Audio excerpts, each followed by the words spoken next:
এতিয়াৰে পৰা ড্ৰাইভিং টেষ্টত অৱতীৰ্ণ নোহোৱাকৈ কোনো ব্যক্তিয়ে ড্ৰাইভিং লাইসেন্স লাভ কৰিব নোৱাৰিব। জিলা পৰিবহণ বিষয়া কাৰ্যালয়ৰ চৌহদত থাকিব নোৱাৰিব দালাল। পূৰ্বৰ দৰে দালালৰ জৰিয়তে ধনৰ বিনিময়ত অতি সহজেই লাইসেন্স উলিওৱা প্ৰক্ৰিয়াত সম্পূৰ্ণৰূপে বন্ধ কৰিছে চৰকাৰে। পৰিবহণ বিভাগে জাৰি কৰা নতুন SOP অনুসৰি DTO অফিচৰ চৌহদত এতিয়াৰে পৰা থাকিব নোৱাৰিব কোনো দালাল। পথ দুৰ্ঘটনা ৰোধ আৰু সঠিক চালকক চিনাক্ত কৰাৰ স্বাৰ্থতে ৰাজ্য চৰকাৰে গ্ৰহণ কৰিছে এই বিশেষ পদক্ষেপ। লৈ আহিছো সবিশেষ খবৰ।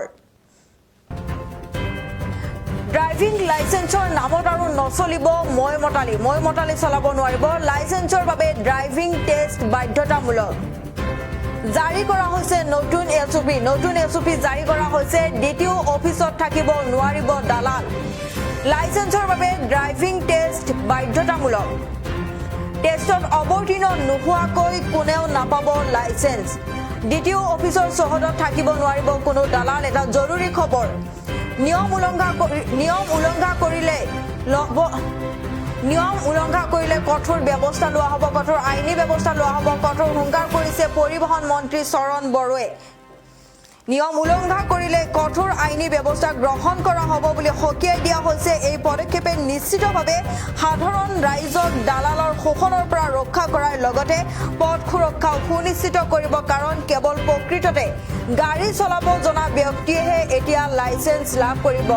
গাড়ী চলাব যিসকলে জানে তেওঁলোকেহে লাইসেন্স লাভ কৰিব আৰু যিসকলে গাড়ী চলাব নাজানে তেওঁলোকে এতিয়াৰে পৰা লাইসেন্স নাপাব। নিয়ম উলংঘা কৰিলে কঠোৰ আইনী ব্যৱস্থা লোৱা হ'ব। কঠোৰ হুংকাৰ পৰিবহণ মন্ত্ৰী চৰণ বড়োৰ। ড্ৰাইভিং লাইসেন্সৰ নামত আৰু নচলিব মতালি। লাইসেন্সৰ বাবে ড্ৰাইভিং টেষ্ট বাধ্যতামূলক। জাৰি কৰা হৈছে নতুন SOP। DTO অফিচত থাকিব নোৱাৰিব দালাল। লাইসেন্সৰ বাবে ড্ৰাইভিং টেষ্ট বাধ্যতামূলক। টেষ্টত অৱতীৰ্ণ নোহোৱাকৈ কোনেও নাপাব লাইসেন্স। DTO অফিচৰ চৌহদত থাকিব নোৱাৰিব কোনো দালাল আৰু নিয়ম উলংঘা কৰিলে কঠোৰ আইনী ব্যৱস্থাৰ সন্মুখীন হ'ব। কঠোৰ হুংকাৰ পৰিবহণ মন্ত্ৰী চৰণ বড়োৰ। এতিয়াৰে পৰা ড্ৰাইভিং টেষ্টত অৱতীৰ্ণ নোহোৱাকৈ কোনো ব্যক্তিয়ে ড্ৰাইভিং লাইসেন্স লাভ কৰিব নোৱাৰিব। জিলা পৰিবহণ বিষয়া কাৰ্যালয়ৰ চৌহদত থাকিব নোৱাৰিব দালাল।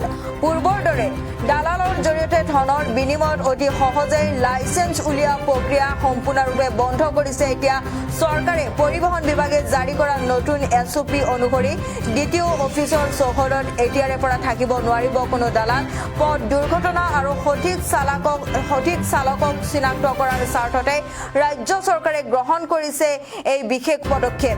নিয়ম উলংঘা কৰিলে কঠোৰ আইনী ব্যৱস্থা গ্ৰহণ কৰা হ'ব বুলি সকীয়াই দিছে। এই পদক্ষেপে নিশ্চিতভাৱে সাধাৰণ ৰাইজক দালালৰ শোষণৰ পৰা ৰক্ষা কৰাৰ লগতে পথ সুৰক্ষাও সুনিশ্চিত কৰিব। কাৰণ কেৱল এতিয়া প্ৰকৃততে গাড়ী চলাব জনা ব্যক্তিয়েহে পাব লাইসেন্স। গাড়ী চলাব নজনা ব্যক্তিয়ে লাইসেন্স লাভ নকৰে। মন্তব্য আছে, আমি শুনাই লৈছো।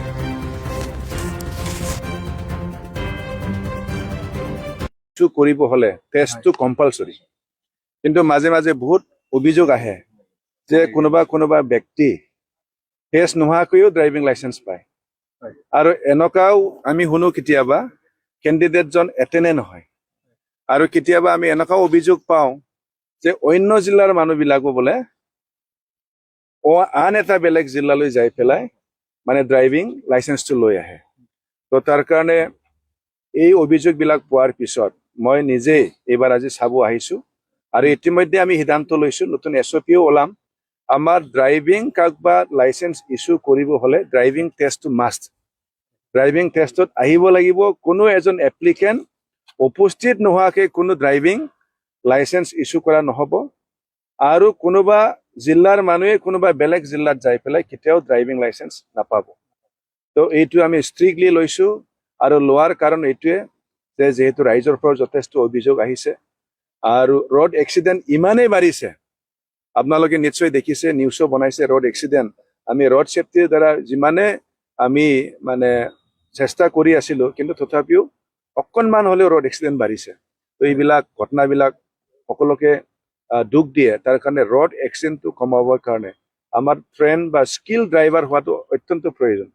তাৰ কাৰণে আমি ড্ৰাইভিং লাইসেন্স ইস্যু কৰাৰ ক্ষেত্ৰত এইখিনি বস্তু আমি একদম কম্পালসৰি কৰিছোঁ যাতে নতুন পদক্ষেপ মানে এইটোৱেই হ'ব যে মই আমাৰ দ্বিতীয়সকলৰ পৰা এটা অনুৰোধ পাইছোঁ যে বহুত জাগাত আমাৰ ড্ৰাইভিঙৰ টেষ্ট ল'বৰ কাৰণে টেষ্টিং চেণ্টাৰটো তেনেকুৱা সকলো দ্বিতীয় অফিচত নাই তাৰ কাৰণে প্ৰপাৰলি যাতে আমি টেষ্ট ল'ব পাৰোঁ ইয়াৰ কাৰণে মই এইবাৰ নোৱাৰিলেও মই অহা বছৰলৈকে প্ৰতিটো দ্বিতীয় অফিচবিলাকক তেনেকুৱা টেষ্ট ট্ৰেকবিলাক দিবৰ কাৰণে মই হাতত ল'ম বুলি মই এটা পৰিকল্পনা লৈছোঁ ড্ৰাইভিং লাইচেন্স ইছ্যু কৰিব হ'লে টেষ্টটো কম্পালচৰি কিন্তু মাজে মাজে বহুত অভিযোগ আহে যে কোনোবা ব্যক্তি টেষ্ট নোহোৱাকৈও ড্ৰাইভিং লাইচেন্স পায় আৰু এনেকুৱাও আমি শুনো কেতিয়াবা কেণ্ডিডেটজন এটেণ্ডে নহয়